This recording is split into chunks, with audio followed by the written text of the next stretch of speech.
So good afternoon, everyone. I'm Dr. Monica Yepes. I am the Director of Breast Imaging with the University of Miami Sylvester Comprehensive Cancer Center. So I am a breast radiologist. My field of specialty is diagnosing breast cancer and doing whatever it takes to find those cancers when they're really small. And that is the entire purpose of screening mammography. For those of you who have questions on why we do it, the idea is that through imaging, we should be able to find small breast cancers before they become clinically evident.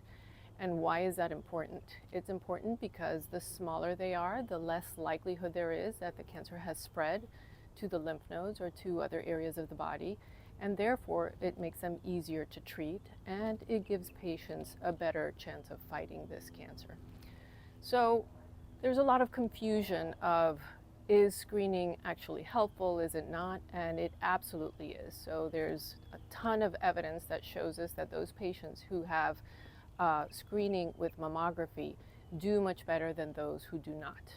And it affects patients at every age group, even the patients at the 40 to 50 age group, which has been one of the most controversial ones. Again, and the reason for that is because we're able to find cancers at a smaller stage. So when should we begin screening and how? So that all depends. It depends on your risk factors. And this is something that's really important. We are now advocating for patients to find out what their risk factors are, ideally before the age of 30, especially those patients who are from some minorities like the African American minorities and Ashkenazi Jewish. Why? Because they're more likely to have earlier and more aggressive cancers. So that's the first homework that you should think about, is trying to find out what your risk factors are. And if you're not sure and you have a family history, it's important that you seek some type of medical care and attention and advisory or counseling so that you know what those risks are. So let's start with women who are at average risk. Women who are at average risk should begin screening with mammograms at age 40. And they should do it yearly. Why yearly? Because we want to be able to see a small cancer growing before it gets to a larger size if, for example, we wait 2 years or more than 2 years before our next mammogram. So those are the patients who are at average risk. And some of those patients who have very dense tissue might need more than just a mammogram. They might need a mammogram and an ultrasound, because dense tissue is not something that you feel or that your doctor can tell you by examining you. It's something that we see on the mammogram. So dense breasts look very white and cancers look white. So finding a white cancer in the middle of a white breast is like finding a snowball in a snowstorm. So sometimes a mammogram is not enough. We might need to do an ultrasound to help us find it, and we might recommend that. Now, if we start looking at patients who are at higher risk, and who are those patients? So obviously patients who have very strong family histories, and especially if those family histories are at premenopausal age, so usually under the age of 50.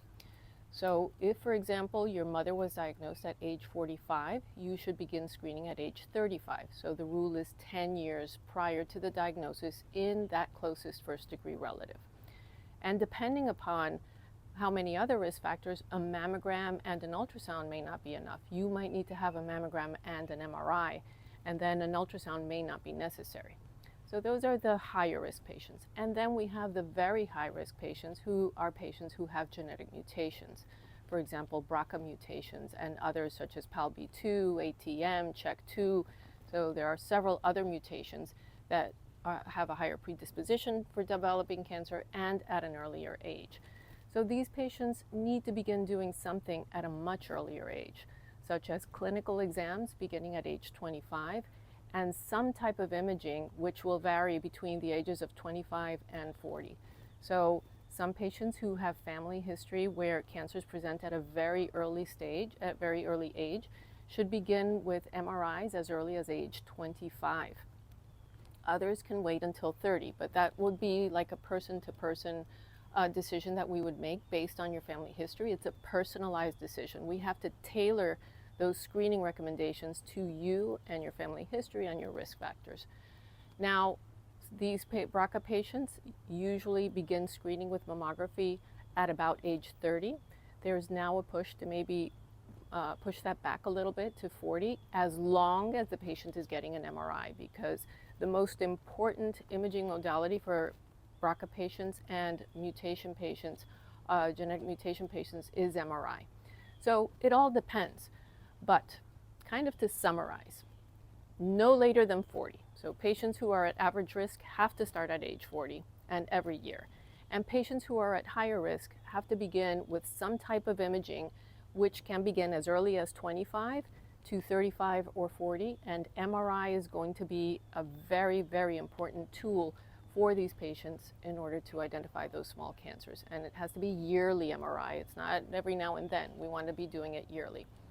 And then just to say something additional, sometimes we have patients who just cannot tolerate an MRI. They have extreme claustrophobia, or they have allergy to gadolinium, which is the contrast agent that we have to apply for MRI. We do now have a relatively new modality, which is a mammogram with contrast. It's a different type of contrast. And the advantage is that because you're not going into a magnet, you're not going into a tunnel, there's less feeling of claustrophobia, and that might be an alternative for a patient who absolutely cannot tolerate an MRI. But so now you know. So there are many different things that we can do. Everything should be tailored to you, to your own risk factors, to your family history, to your genetic status. And it kind of becomes every person's responsibility at some point to go back and look at the family history and try to identify if they might be at a higher risk and might need these additional tools. So we've talked a lot about women, obviously, because women are the most likely to get breast cancer, but we need to talk about men as well. So there are new updated guidelines for screening for men who have BRCA gene mutations because they are also at a risk of having breast cancer.